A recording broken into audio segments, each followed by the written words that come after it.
BC హక్కుల సాధనకు మార్చి 12, 13 తేదీల్లో చాలో ఢిల్లీ కార్యక్రమాన్ని చేపడుతున్నట్లు ఆంధ్రప్రదేశ్ బీసీ సంఘం రాష్ట్ర మహిళా అధ్యక్షురాలు నడిపెన శశిభార్గవి, ఉత్తరాంధ్ర అధ్యక్షులు నడిపెన శ్రీనివాసరావు తెలిపారు.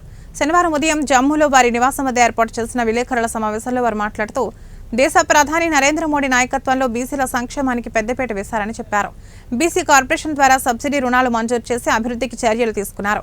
అదేవిధంగా రాష్ట్రంలో ముఖ్యమంత్రి చంద్రబాబు నాయుడు, జనసేన అధినేత ఉప ముఖ్యమంత్రి పవన్ కళ్యాణ్ నేతృత్వంలో ఎన్డీఏ కూటమి ప్రభుత్వం బీసీల అభివృద్ధికి కృషి చేస్తున్నారని వివరించారు. గత పాలకుల హయాంలో బీసీ కార్పొరేషన్ పదవులు ఇచ్చి నిధులు ఇవ్వకుండా సంక్షేమం విస్మరించారని పేర్కొన్నారు.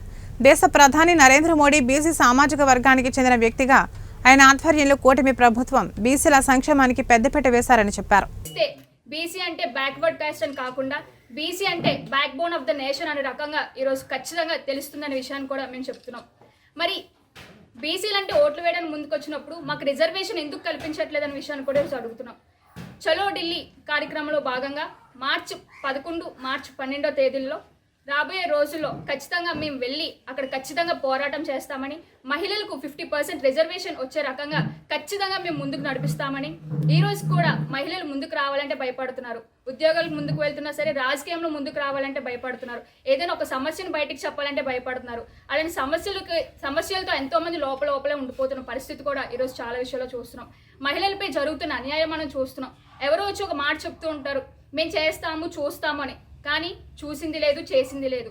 మహిళలకి ఖచ్చితంగా ఈ రోజు ఇంట్లో ఉన్న మహిళలైనా బయటకు వచ్చి పనిచేస్తున్న ప్రస్తుతం సెంటర్లో ఉన్నటువంటి ప్రభుత్వానికి అనుగుణంగా ఉండి ఆర్ కృష్ణయ్య గారిని గుర్తించి రాజ్యసభ సభ్యులుగా ఆయన ఎన్నుకోబడ్డం, మరి ఆయన ప్యానెల్లోనే ఉత్తరాంధ్ర అధ్యక్షునిగా నన్ను నియమించడం, అలాగే గత 10 రోజుల క్రితం ఉత్తరాంధ్ర అధ్యక్షునిగా నన్ను నియమించిన తర్వాత మా కుమార్తె శశిభార్గవిని ఆంధ్ర రాష్ట్ర బీసీ సంఘం మహిళా అధ్యక్షురాలుగా